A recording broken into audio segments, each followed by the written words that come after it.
Hello everyone, welcome to SSC Nagar. तो आज हम रिवाइज करने वाले हैं परमार सर के फोर्थ लेक्चर का, जो कि रॉक्स, कॉन्टिनेंट एंड ओशंस है। तो चलो शुरुआत करते हैं जल्दी से। तो बेसिकली जब हम रॉक की बात करते हैं तो सबसे पहले जो स्टडी ऑफ रॉक है उसको पेट्रोलॉजी कहा जाता है, और जो रॉक की जो एज निकाली जाती है वो हम कार्बन डेटिंग से निकालते हैं। ऐसे तो रॉक के 3 टाइप के रॉक होते हैं, जिसमें जो सबसे पहले जो रॉक आता है वो अपना आता है इग्नियस रॉक की। अगर बात करें हम तो इग्नियस रॉक क्या है, तो ये जो इग्नियस है, इग्नियस का मीन्स होता है कि फायर। और जब जैसे कि हमने वॉल्केनो में देखा था कि अपने जो यहाँ पे मतलब जो मेग्मा वगैरह होता है, लावा वगैरह, जब वॉल्केनो फटेगा तब ये ही मेग्मा बाहर निकल जाएगा और यहाँ पे लावा बन के बाहर निकल जाएगा। और जब ये लावा ठंडा हो जाएगा और जम जाएगा, जो पत्थर का मतलब रूप ले लेगा, तभी हम उसको जो रॉक बनेगा उसको इग्नियस रॉक कहेंगे। ठीक है।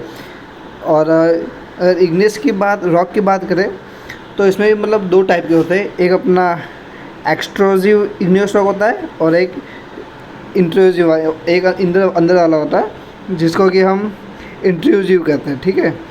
तो अब ये एक्सट्रूसिव इग्नियस रॉक क्या है और ये इंट्रूसिव क्या है, तो देखो, जैसे ही ये लावा बाहर निकलेगा तो ये ऐसा पाइप से बाहर तो निकल जाएगा। ठीक है। जो बाहर जम जाएगा उसको तो हम एक्सट्रूसिव रॉक कह देंगे। तो ये इंट्रूसिव क्या है, तो वॉल्केनो में ऐसा तो है नहीं कि वॉल्केनो में एकदम सीधा सा से पाइप लगा दिया है कि जिसकी वजह से सीधा से लावा बाहर ही निकलेगा। ऐसा भी होगा, कहीं भी मतलब से क्रैक होगा, कहीं भी यहाँ पे क्रैक होगा, तो ये जो मैग्मा है वो इस क्रैक में चला जाएगा और ठंडा होकर मतलब जम जाएगा, रॉक बन जाएगा, तो हम उसको इंट्रूसिव कहेंगे। ठीक है। तो उसमें भी मतलब काफ़ी टाइप होते हैं इंट्रूसिव रॉक में। जैसे कि अपना अगर ये जो फ़ोटो है आपको ब्लर दिख रहा होगा, एक्चुअली परमार सर ने ब्लर फ़ोटो लिया था, लेकिन चिंता की बात नहीं है, मैंने आपके लिए गूगल से थोड़ा क्लीन वर्जन ऑफ फ़ोटो निकाला है। तो देखो, इसमें क्या होता है कि जब मैग्मा निकलता है तो कई बार क्या होता है कि जो मैग्मा होता है वो उसके मैग्मा चैम्बर में ही रह जाता है और वहीं पे रह के मतलब वो जम जाता है, जिसको हम कहते हैं बैथोलिक कहते हैं। ठीक है। बैथोलिक रॉक कहेंगे, जो मैग्मा चैम्बर के अंदर ही रह जाता है उसको। ठीक है। और कई बार क्या होता है, ऊपर आता है तो ऐसे ये कर्व शेप में रह जाता है। ठीक है। जिसको हम सोसर शेप भी कहते हैं। ये सोसर शेप यहाँ पे आपको दिख रहा होगा, ये सोसर शेप जो जिसको कॉनकेव वाला भी कहते हैं, अगर उसमें रह जाए तो इसको हम लेपोलिथ कहते हैं, लेपोलिथ रॉक हो जाता है ये। ठीक है। और जैसे ही कई बार ये रॉक जैसे ऊपर आया और ये जैसे आपको दिख रहा है, ये कुछ ऐसा ये वेव के जैसा बना रहा है। ठीक है। तो ये जो वेव जैसा मतलब जो जम जाएगा, वो अंदर की साइड में बात कर रही है हम, जो वेव की तरह से क्रैक में जम जाएगा उसको हम पैकोलिथ फॉर्म ऑफ मतलब रॉक कहेंगे। ठीक है। और इसी में जो नेक्स्ट पॉइंट आता है कि जैसे कि अपना ये मैग्मा जो है, ये मैग्मा चैम्बर से एक पाइप के द्वारा जुड़ के थोड़ा ऊपर आएगा और ऊपर फिर ऐसे बेस फॉर्म में वैसे मतलब थोड़ा जम जाएगा, तो उसको हम लैकोलिथ फॉर्म ऑफ रॉक कहेंगे। ठीक है। और अगर मैग्मा और थोड़ा ऊपर आके और ऐसे हॉरिजॉन्टली मतलब जम जाए, ऐसे हॉरिजॉन्टल क्रैक में घुस के ऐसे जम जाएगा अगर उसको, तो हमको उसको सील कहेंगे। और अगर ऐसा वर्टिकल रहेगा तो उसको डाइक कहेंगे हम। ठीक है। तो इसमें याद करने का इसमें ऐसा है कि अगर इस पर अगर क्वेश्चन पूछेगा भी, ऐसा तो नहीं पूछेगा लेकिन पूछेगा तो उसमें एक कीवर्ड दिया रहेगा। जैसे अगर बैथोलिथ की अगर बात करेगा तो वो मैग्मा चैम्बर की बात करेगा। ठीक है। अगर ये लोपोलिथ की बात करेगा तो सोसर शेप या कॉनकेव बोलेगा वो उसको, ये इसका कीवर्ड रहेगा। अगर सील के बारे में कुछ पूछना होगा तो वो हॉरिजॉन्टल वर्ड का यूज़ करेगा कहीं ना कहीं पे। अगर डाइक का यूज़ करेगा तो ये वर्टिकल कीवर्ड रहेगा इसके लिए। और जो अपना ये इसके लिए वेवी मास या ऐसा कुछ लिख के देगा। और अपना जो ये लैकोलिथ है, अगर ये बात करेगा तो इसमें ये बोलेगा कि किसी पाइप के द्वारा कनेक्टेड है या इस टाइप में कुछ बोलेगा। ठीक है। तो इसमें ज़्यादा मतलब दिमाग पे जोर देने का काम है नहीं है। यहाँ पे आप नाम वगैरह देख सकते हो, आपको थोड़ा क्लियर कर लो, अगर यहाँ से आप याद कर सकते हैं इसको। ठीक है।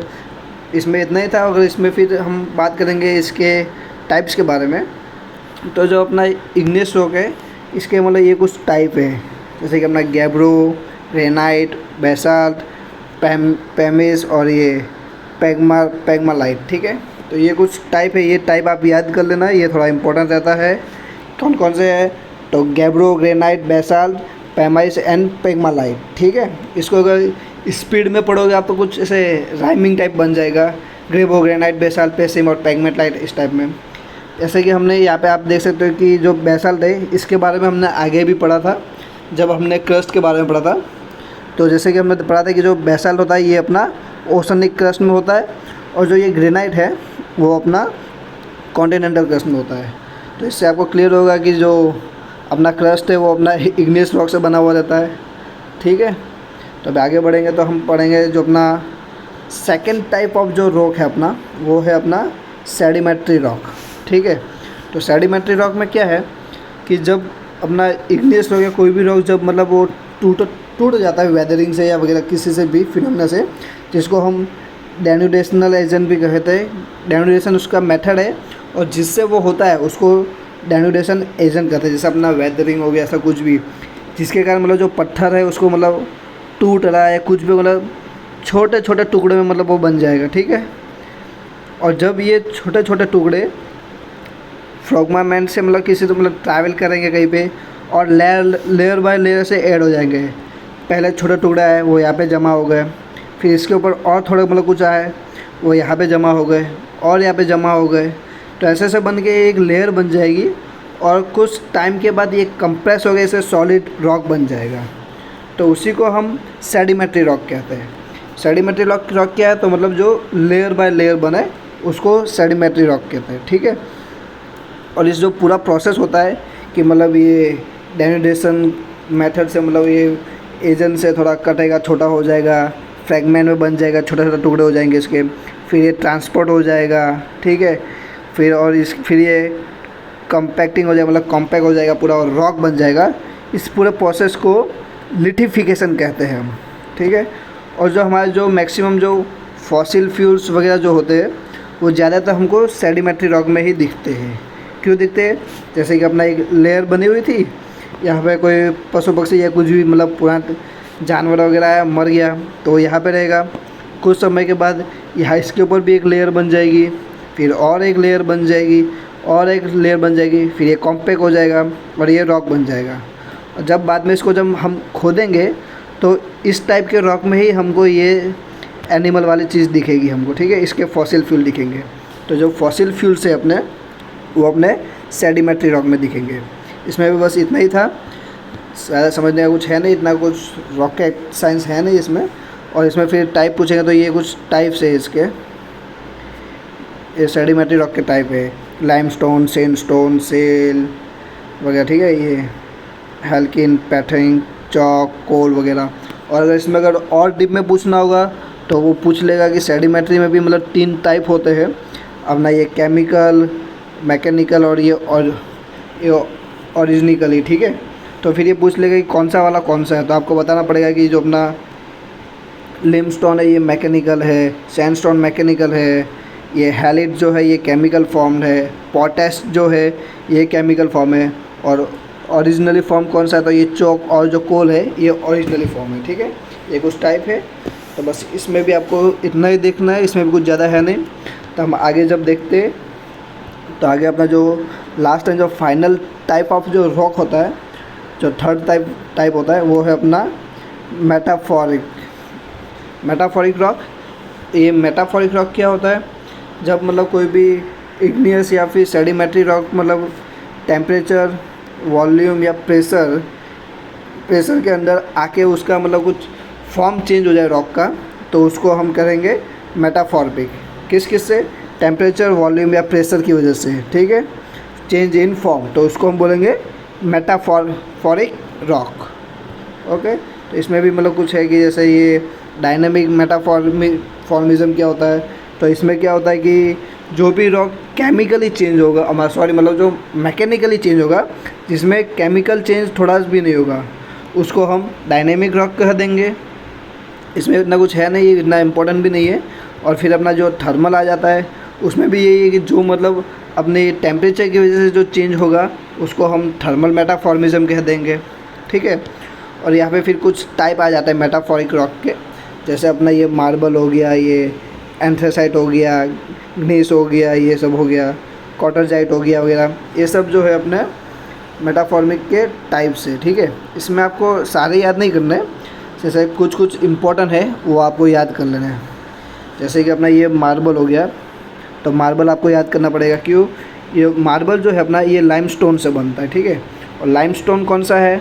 लाइमस्टोन जो है ये अपना सेडिमेंट्री रॉक है, और इसमें जब टेम्परेचर, वॉल्यूम या प्रेशर का कुछ प्रेशर वगैरह लग के जब ये चेंज हो जाएगा तो ये अपना मार्बल बन जाएगा, ठीक है। फिर अपना ऐसे ही ये ग्रेनिस हो जाएगा। तो ग्रेनिस किससे बनेगा? ये जब अपना ग्रेनाइट जब टेम्परेचर या प्रेशर के अंदर आएगा तो ये चेंज हो गया ग्नीस बन जाएगा, ठीक है। ऐसे ही अपना जो सैंडस्टोन है, जो सेडिमेंट्री है, वो भी मतलब प्रेशर या टेम्परेचर में कुछ किसी वजह से तो चेंज होगा तो वो बनेगा अपना कॉटरजाइट। हाँ, तो ये कॉटरजाइट है, उसको आप ये क्वार्ट्ज के साथ कंफ्यूज मत करना। ये कॉटरजाइट जो है ये अपना रॉक है, और जो ये क्वार्ट्ज है ये एक टाइप का मिनरल होता है जो कि इग्नियस रॉक में पाया जाता है, ठीक है। तो इन दोनों में आप कंफ्यूज मत होना, ठीक है। फिर अपना ये स्लेट हो गया, स्लेट चौक वाला, सब चौक से कुछ वो गर्म हो गया कुछ होगा तो फिर ये अपना स्लेट बन जाएगा, ठीक है। तो ये कुछ इंपॉर्टेंट है, आगे आपके लिए मैंने लिखे हुए हैं। यहाँ पे आप देख सकते हैं कौन सा सेडिमेंट्री है वो जब चेंज होगा तो मेटाफॉर्मिक में बनेगा, और कौन सा मतलब ओरिजिनल रॉक मतलब अपना वही है इग्नियस रॉक वाला, और जब ये इग्नियस रॉक वाला जब चेंज होगा तो ये सब बन जाएगा, ठीक है। इसमें जो हाईलाइट किया हुआ है वही सिर्फ आपको याद रखना है, बाकी इतना इम्पोर्टेंट नहीं है। तब आगे जब हम देखते हैं तो ये भी मतलब कुछ मेटाफॉर्मिक रॉक है। जैसे कि आप ये वाला रॉक देखिए, इसमें तो आपको यहाँ पे दिख रहा होगा ऐसा कुछ लेयर टाइप दिख रही है, ये लेयर, ये आपको लेयर दिख रही है, ये आपको ये लेयर में, तो ठीक है। तो ये वाला जो रॉक है मेटाफॉर्मिज्म, इसको फॉलिएटेड मेटाफॉर्मिक रॉक कहेंगे इसको, ठीक है। और जिसमें आपको कुछ भी लाइन वगैरह नहीं दिख रही ये नॉन फॉलिएटेड है। और जैसे कि आप इसमें देखेंगे अगर, तो आपको दिख रहा होगा कि इसमें कुछ लाइन तो नहीं है लेकिन कलर का शेड है, कहीं पे डार्क है कहीं पे लाइट है, और थोड़ा सा ऐसे बेंडिंग टाइप है, तो इसको हम बेंडिंग रॉक कहेंगे, ठीक है। और बेंडिंग क्यों हो जाता है? ये बेंडिंग इसलिए हो जाता है क्योंकि इस पर टेम्परेचर या प्रेशर ज़्यादा पड़ने से ये थोड़ा सा ऐसे बैंड हो जाता है इसकी वजह से, ठीक है। इस लाइट और डार्क शेड होता है इसमें। और ये जो अपना फोलिएटेड जो वाला रॉक है इसी को हम लिनिएशन भी कहते हैं, ठीक है।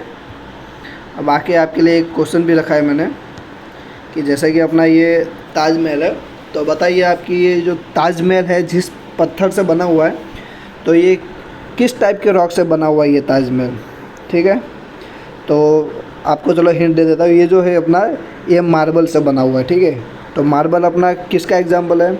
तो मार्बल अपना ये एग्जाम्पल है मेटाफॉरिक रॉक का, ठीक है। तो ये मेटाफॉरिक रॉक से बना हुआ है ताजमहल। इसी तरह से जो अपना ये जो लाल किला है, तो लाल किला किससे बना है? तो जो अपना लाल किला है वो अपने को पता है कि ये जो है रेड स्टोन से बना हुआ है, ठीक है। और रेड स्टोन कौन सा पत्थर है? तो ये वाला अपना सेडिमेंट्री है, रेड स्टोन। तो अपना लाल किला जो है वो सेडिमेंट्री से बना हुआ है, और जो ताजमहल है ये अपना मेटाफॉर्मिक से बना हुआ है, ठीक है, मार्बल और रेड स्टोन। तो अब हम यहाँ पे पढ़ेंगे अपना रॉक साइकिल के बारे में कुछ देख लेंगे। तो रॉक साइकिल क्या होता है कि जैसे अपना इग्नियस रॉक है, फिर अपना सेडिमेंट्री है, और ये मेटाफॉर्मिक है। तो रॉक साइकिल क्या है कि इग्नियस से ही मतलब कुछ कंडीशन से अपना सेडिमेंट्री रॉक बन जाता है, और इग्नियस से ही कुछ चेंज करने से अपना मेटाफॉर्मिक रॉक बन जाता है। इसी प्रकार जो अपना सेडिमेंट्री रॉक है उसमें अगर चेंज करेंगे तो इग्नियस बन जाता है, और इससे हम मेटाफॉर्मिक भी बना देते हैं। और जो मेटाफॉर्मिक है उसी से हम सेडिमेंट्री भी बना सकते हैं, और इसी से हम इग्नियस रॉक भी बना सकते हैं। मतलब किसी भी टाइप के रॉक से किसी भी दूसरे टाइप का रॉक हम बना सकते हैं, और इसी पूरे साइकिल को हम रॉक साइकिल कहते हैं, ठीक है। इसके बारे में हम थोड़ा अच्छे से पढ़ लेते हैं क्या है। तो आप यहाँ मतलब आपके लिए मैंने नोट्स लगाया है यहाँ पे आज थोड़ा। जैसे कि अपना देखिए जो अपना इग्नियस रॉक है जो यहाँ पे अपना, जब इसमें ये इग्नियस रॉक है, तो जब ये इग्नियस रॉक में जब अपना वेदरिंग वगैरह कुछ होगा, इरोजन डिप्लेशन वगैरह, तो ये जो रॉक होगा वो छोटे से टुकड़े में मतलब कन्वर्ट हो जाएगा। और जब ये जो छोटा टुकड़े हैं जिसको सेडिमेंट कहते हैं हम, ये जब layer by layer time by time मतलब लेयर बाय लेयर से जम जाएगा तो वो सेडिमेंट्री रॉक बन जाएगा, ठीक है। और जब ये तो अपना हो गया इग्नियस से सेडिमेंट्री बना दिया। अब ये मेटाफॉर्मिक कैसे बनेगा, तो जब अपना ये इग्नियस रॉक है, जब ये इग्नियस रॉक हीट हो जाएगा, हीट और प्रेशर के अंदर में आएगा, तो ये अपना सीधा सीधा मेटाफॉर्मिक रॉक बन जाएगा, ठीक है। तो ये इग्नियस से हमने ये दोनों बना दिया। अब सेडिमेंट्री से हम बना के दिखाते हैं आपको। तो देखो जो अपना सेडिमेंट्री है, जब ये अपना हीट और प्रेशर के अंदर में आएगा तो मेटाफॉर्मिक बन जाएगा, ठीक है। और जब ये सेडिमेंट्री मेल्ट हो जाएगा तो मेल्ट कैसे होगा, जैसे कि मैंने आपको बताया था कि लेक्चर में देखा था कि जब दो अर्थ के जो टेक्टोनिक प्लेट्स है जो ऐसे आपस में जब आ जाएगी तो एक जो है वो एक ऐसे ज़मीन के अंदर चली जाएगी, और जब ये अंदर जाएगी तो ये पिघल के मैग्मा बन जाएगी।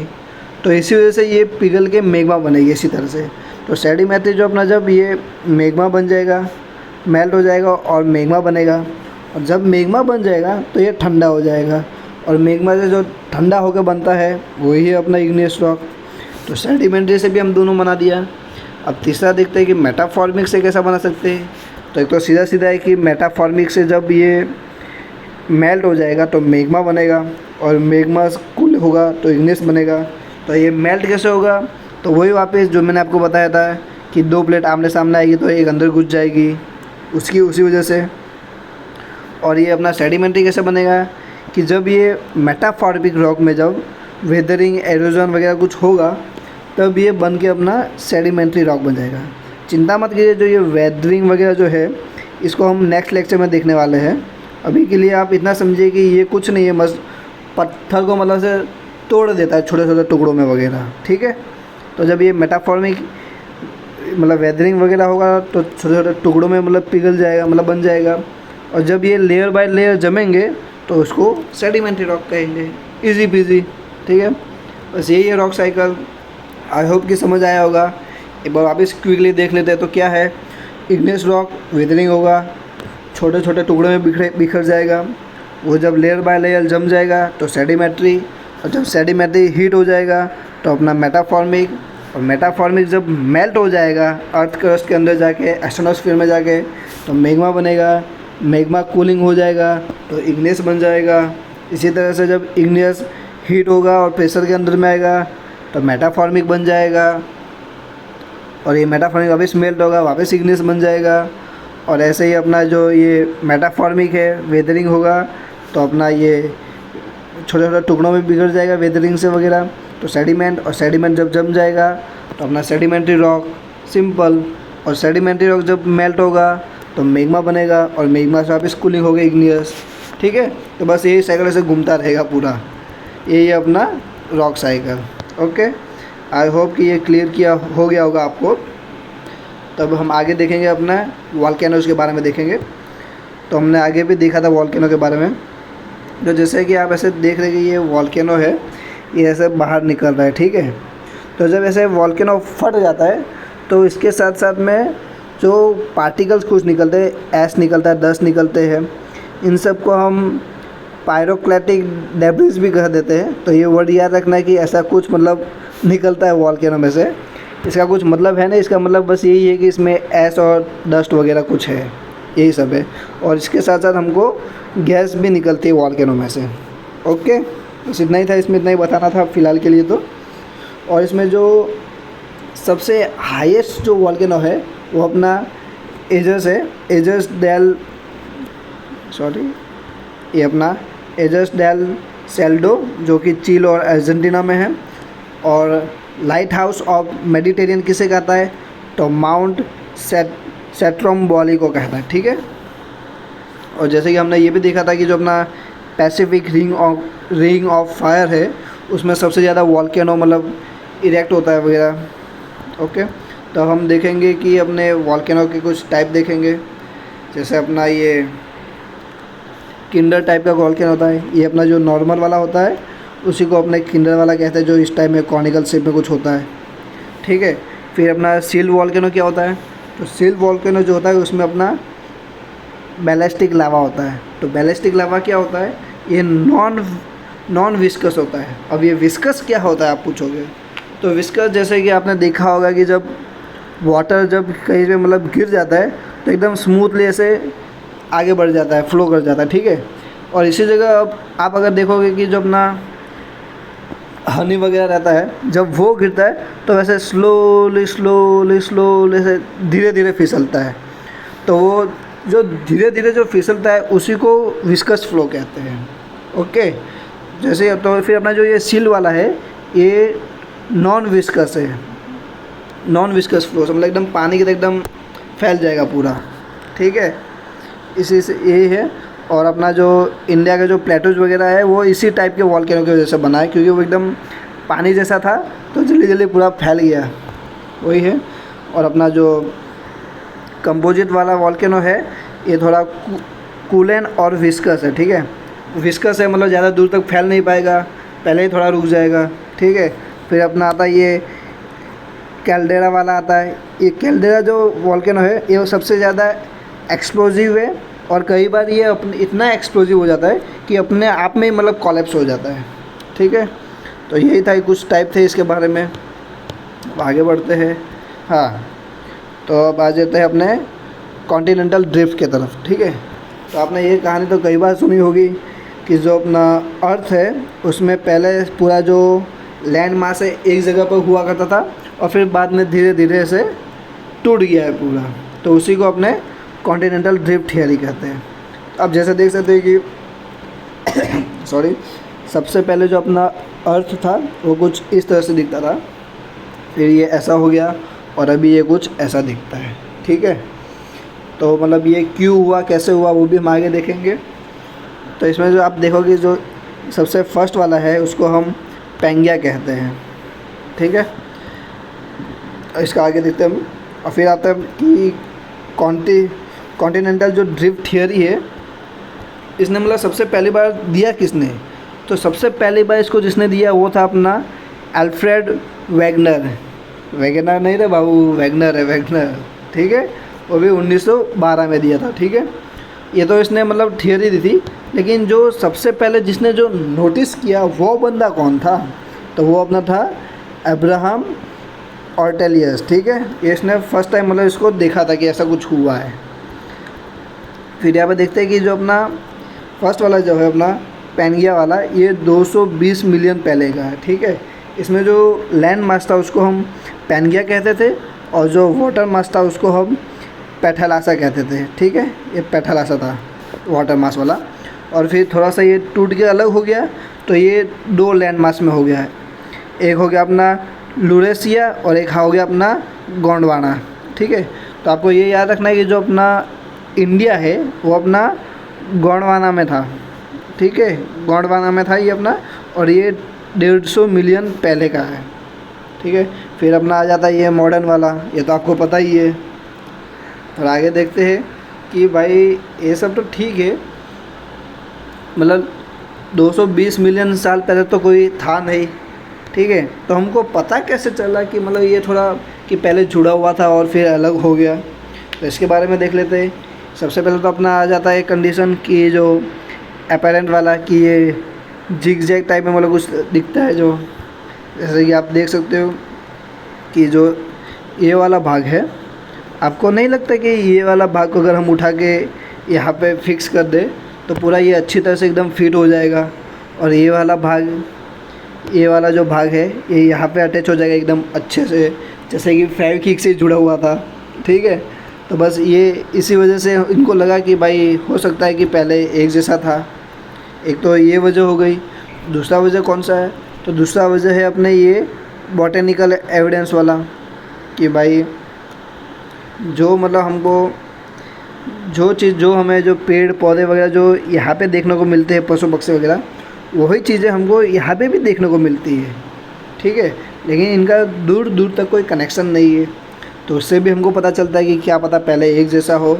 फिर अपना आ जाता है कि अपना ये सेम सेम एज की रॉक वाला, सेम एज की रॉक, जैसे कि अपना इन्होंने देखा कि यहाँ पे जो रॉक पाए जाते हैं, यहाँ के रॉक की जो एज है वही एज यहाँ के रॉक की भी है, मतलब दोनों साथ में बने थे, दोनों साथ में थे पहले, ये कंडीशन भी हो गई अपना। ठीक है, फिर अपना देखें कि ये डिस्ट्रीब्यूशन ऑफ फोसिल्स, ठीक है, डिस्ट्रीब्यूशन ऑफ फोसिल्स इसमें देखेंगे अपने, तो मतलब ये इसमें भी कि जो चीज़ यहाँ पे जो चीज़ें मतलब यहाँ पे फॉसिल मिलता है वही फॉसिल यहाँ पे भी मिलता है, वही सब चीज़ें। बस इन्हीं कुछ कारणों की वजह से इनको लगा कि भाई पहले जो अपना थे पूरा एक ही थे, भाईचारे में विश्वास रखते थे पहले अपने। ठीक है, अब अपने आगे आएंगे कि भाई चलो भाई मान लिया कि पहले एक था फिर अलग हो गया, तो बात आएगी भाई तो ये अलग क्यों हुआ। तो सबसे पहले अपने वैगनार भाई आए थे, ठीक है, तो उन्होंने कुछ रीज़न बताए कि जो इनका अलग होने का कारण था, पहला तो था जो कि रोटेशन की वजह से जो फोर्स लगता है अपना, वो हो सकता है कि रोटेशनल फोर्स के कारण ये सेपरेट हो गया। और दूसरा जो अपने पता है आपको, जो टिडल फोर्स लगता है, जो ग्रेविटेशनल पुल है, तो इन दोनों की फोर्स की वजह से ये थोड़ा अलग हो गया। कि जैसे टिडल फोर्स में अपना ये वाटर को जैसे अट्रैक्ट करता है, ऐसे ही क्या बोलते हैं लैंड मास को भी अट्रैक्ट किया होगा और वो अलग अलग हो गया। लेकिन साइंटिस्ट लोगों को इनकी बात कुछ रास नहीं है, इनको अच्छी नहीं लगी कि भाई नहीं ऐसा तो थोड़ा ही हो सकता लगभग, तो इनको ये बात जमी नहीं। तो फिर आगे और बात चली, और फिर मतलब अपने जो ऑथर हॉलमेज है, इन्होंने ये एक सॉल्यूशन दिया कि इसका कारण ये है कि जैसे कि हमने देखा कि पहली बार जो अपना एस्ट्रोनॉस्फीयर है उसमें बहुत मतलब लिक्विड वाला मैग्मा वगैरह भरा हुआ है, और जो अपना कॉन्टिनेंटल है जो क्रस्ट है अपना, वो एस्ट्रोनॉस्फीयर के लिक्विड के ऊपर से फ्लो करता है। ठीक है, तो जैसे ये अपना एस्ट्रोनॉस्फीयर है तो यहाँ पे कुछ रेडियो एक्टिव एलिमेंट्स है जो मतलब रोटेट करते हैं, जिसकी वजह से कन्वेक्शन सेल मतलब क्रिएट हो जाते हैं। ठीक है, और इसी कन्वेक्शनल सेल के मूवमेंट की वजह से अर्थ जो है ऐसे टूटने लग गया और अलग अलग हो गया। तो ये थियरी हमको किसने दी, तो ऑथर हॉलमेज ने। ठीक है, तो फिर ये बात क्लियर होगी भाई ये इस वजह से मतलब अलग अलग हुआ है। ये तो ऑथर हॉलमेज ने दे दिया। लेकिन जो अपना प्लेट टेक्टोनिक वाली जो मतलब बात थी कि अपना प्लेट जो है एस्ट्रोनॉस्फीयर पे फ्लोट करता है, ये हमको एमसी ने और ये पार्कर ने मतलब ये बात बताई थी हमको। ठीक है, आई होप ये भी मतलब क्लियर होगा। तो अब बात आती है कि साइंटिस्टों ने सोचा कि भाई जिस प्रकार अपना लैंड पे ऐसा हुआ है तो ऐसे ही लगभग अपना ओशन की क्रस्ट में भी हुआ होगा। पहले इनको क्या लगता था कि जो अपना ओशन की जो सरफेस है वो पूरी ऐसे स्मूथ है अंदर की साइड से, तो उन्होंने सोचा चलो भाई उसके बारे में भी डिस्कवरी करते हैं, वहाँ पे भी जाके देखते कि वहाँ पे क्या चीज़ है क्या नहीं है। तो फिर उन्होंने ओशन के बारे में भी मतलब ठेर देखा।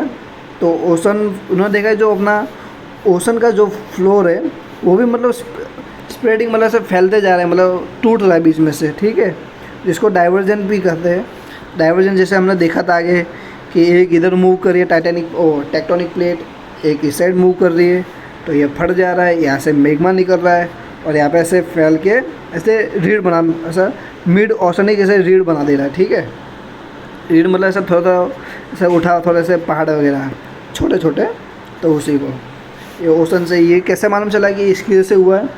तो इन्होंने जब एज निकाला, जब यहाँ की लेन का एज निकाला तो यहाँ पे और यहाँ पे सेम है और यहाँ पे अलग है, और जो यहाँ वाली चीज़ थी ये वाली चीज़, तो इसकी एज कम है इसके मुकाबले में। ठीक है, तो इसका मतलब यही हुआ कि ये अभी बना हुआ है। ठीक है, और ये थियरी हमको सबसे पहले किसने दिया, तो ये हमको दिया हैरी हेस ने 1961 में। ठीक है, तो हम इसके ओशन के बारे में भी थोड़ा देख लेते क्या क्या था अंदर। ठीक है, जैसे मैंने बताया ये फैल गया, इसकी ये नया वाला है, ये बीच वाला नया है, ये पुराना है। ठीक है, तो जैसे कि हम अगर ओशन को हम देखें अगर, तो ओशन कुछ अंदर से इस प्रकार का होता है। जैसा हम लोग सोचते हैं कि भाई एकदम ये सीधा होगा, तो वैसा कुछ नहीं है। ठीक है। तो ऐसे ही जब ये अपना क्या बोलते हैं अपना कॉन्टिनेंटल क्रस्ट से ओशन की तरफ जाते हैं तो सबसे पहले अपना कॉन्टिनेंटल शेल्फ आ जाता है, ठीक है। ये ऐसा कुछ होता है। इसकी जो चौड़ाई है वो जगह जगह पे मतलब अलग अलग होती है, ठीक है। इसका जो स्लोप होता है वो 1 डिग्री होता है, ज़्यादा स्लोप नहीं होता है, 1 डिग्री का स्लोप होता है। ऐसे ही फिर थोड़ा और आगे चलते हैं तो स्लोप थोड़ा बढ़ जाता है, जो कि अपना फिर हो जाता है कॉन्टिनेंटल स्लोप। ऐसा पूरा ऐसा खड़ा स्लोप बन जाता है, ये पूरा खड़ा स्लोप है एकदम, ठीक है। और ऐसे ही फिर आगे जब भी देखा कि मतलब जो समुद्र है उसमें तो कई सारे माउंटेन्स वगैरह भी देखे जाते हैं हमको। तो जिसका टॉप ऐसे है वो भी माउंटेन है अपना, अरे माउंटेन है। और जिसका जो ये ऊपर का टॉप ऐसे कट गया है और ऐसे फ्लैट बन गया है ऊपर से, उसको हम गैयोट कहते हैं, ठीक है। और फिर और आगे देखें तो फिर जब एकदम नीचे आके जब थोड़ा से प्लेन सरफेस आ जाए तो उसको हम एब्सेल प्लेन कहते हैं, ठीक है। ये सी माउंट वगैरह है। और फिर ये मिड ओशनिक रीड्स आ जाती है, जैसे मैंने आपको बताया।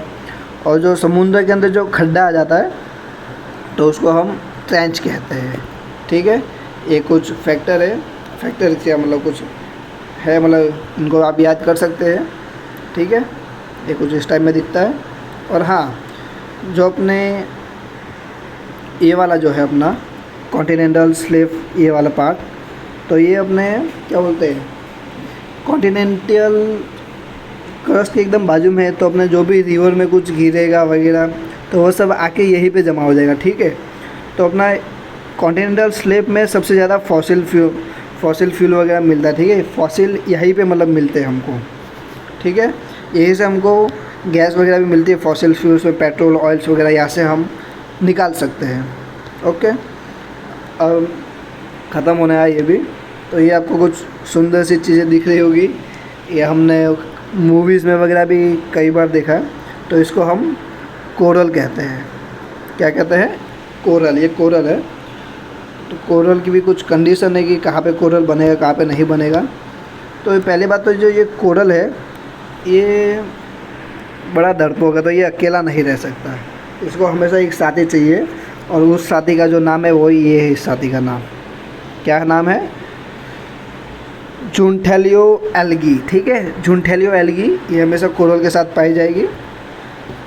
तो होता क्या है, कोरल और ये झुंठेलियो एल्गी के बीच में एक डील होती है। कोरल बोलता है कि भाई मैं तेरे को रहने की जगह दूंगा, तू मेरे ऊपर रह लेना। एक कोरल है, बोलता है तो भाई मेरे ऊपर रह लेना, लेकिन इसके बदले तू मेरे को फूड बना के देना, ठीक है। अपना सनलाइट वगैरह लेके बढ़िया सा फूड बना के मेरे को देना। और इसी तरह ये दोनों एक दूसरे पे डिपेंड रहते हैं, ये इस पे और ये इस पे। और जो कोरल है, कोरल के लिए कुछ कंडीशन होती है कि ये कहाँ कहाँ पे बन सकता है। तो उसके लिए सबसे पहले तो ये अपना प्योर वाटर में नहीं बन सकता, ठीक है। नमक वाला पानी चाहिए इसको, थोड़ी बहुत सनलाइट आती रहनी चाहिए इसके ऊपर। और जो क्लियर पानी में नहीं, और जो अपना क्या बोलते हैं क्लियर पानी होना चाहिए। और टेम्परेचर है वो 30 से 35 डिग्री सेल्सियस के बीच में होना चाहिए, ठीक है। बस इतनी सी बात है इसमें जो। और हाँ, ये कभी एक दो नहीं रहेगा, जब रहेगा तो ऐसे पूरे चेन में रहेगा, सब बहुत सारे रहेंगे एक साथ। ये अकेला नहीं रहेगा, बहुत सारे रहेंगे एक साथ एक चेन में, ठीक है। इसमें जो सबसे लंबी जो चेन है वो अपने ऑस्ट्रेलिया में पाई जाती है, जिसको हम क्या बोलते हैं बैरियर रॉक कहते हैं, ठीक है। ग्रेट बैरियर रॉक कहा जाता है उसको हम, ठीक है। ग्रेट बैरियर रॉक जो कि अपना ऑस्ट्रेलिया में है, ठीक है। अब आगे देखते हैं अपना। तो आगे अपना ये हो गया, सॉरी जस्ट अ सेकेंड। हाँ, तो आगे फिर अपना ये क्या चीज़ है सर बोलोगे आप? ये क्या है? ये है क्या ये चीज़? इसको एटॉल कहते हैं। ये क्या चीज़ है? तो जैसे कि मैंने अभी आपको बताया कि ऐसे माउंट होते हैं, वॉल्केनोज वगैरह होते हैं, ठीक है। और जब ये वॉल्केनो ऐसे ऐसे कट हो जाते हैं तो कुछ ये इस तरह का मतलब कुछ शेप बनाते हैं, ठीक है। ये ऊपर से कुछ इस तरह का दिखता है। ये है क्या? तो ये ऐसे ये माउंटेन है नीचे, ठीक है। वॉल्केनिक माउंटेन, बीच में पानी भर जाता है, तो इसी को हम एटॉल कहते हैं। बस इतना ही है। बस ये फ़ोटो देख लो कि ऐसा कुछ चीज़ होती है जो माउंटेन कट बढ़ जाता है, तो ठीक है। फिर एक चीज़ आती है अपना कोरल ब्लीचिंग। जैसे कि आपने देखा कि जो कोरल था वो काफ़ी मतलब रंग बिरंगी है, ये देखिए काफ़ी ऐसे रंग बिरंगी है, ठीक है। तो कई बार क्या था, ये इसका मतलब कलर जो है इसका कलर उड़ जाता है, ये वाइट पड़ जाता है। तो ये वाइट क्यों पड़ जाता है? तो उसका सबसे मेन कारण जो है वो अपना कार्बन डाइऑक्साइड है। और अपना टेम्परेचर का ज़्यादा बढ़ने के कारण, टेम्परेचर क्यों बढ़ेगा? ग्लोबल वार्मिंग हो रही है, इसलिए। ग्लोबल वार्मिंग किससे हो रही है? तो कार्बन डाइऑक्साइड से। तो बस ये कार्बन डाइऑक्साइड से अपना कोरल ब्लीचिंग हो जाता है कई बार उसकी वजह से। और जब अपना टेम्परेचर बढ़ जाता है तो कार्बोनिक एसिड बना देता है ये, ठीक है। उसकी वजह से भी मतलब कोरल ब्लीचिंग हो जाती है, ठीक है। बस इसमें भी इतना ही है। तो आई होप कि समझ आया होगा आपको। तो अभी टॉपिक तो अपना सब कंप्लीट हो गए। अभी 2 क्वेश्चन रखा है मैंने आपके लिए, तो क्वेश्चन देख लेते 2। So first question is which of the following is an example of formation of metamorphic rock, ठीक है। तो इसमें जो अपना इसका जो आंसर रहेगा अपना ये रहेगा फॉर्मेशन ऑफ स्लेट, ठीक है। और जो दूसरा जो क्वेश्चन है वो रहेगा कि विच of the following is not a rock, कौन सा रॉक नहीं है। तो जैसे हमने देखा कि जो अपना क्वार्ट्ज होता है ये अपना मिनरल है, जो कि इग्नियस रॉक में पाया जाता है, मिनरल है। जो रॉक होता है वो क्वार्टेजाइट होता है, ये क्वार्ट्ज है, ये मिनरल है, तो ये अपना रॉक नहीं होगा, ठीक है। बस यहीं पे अपना लेक्चर कंप्लीट हो जाता है। लेक्चर पसंद आया हो तो आप लाइक कर सकते हैं, सब्सक्राइब कर सकते हैं। Thank you. और ऐसे ही दूसरे भी लेक्चर बहुत ही जल्द अपलोड हो जाएंगे। Thank you so much.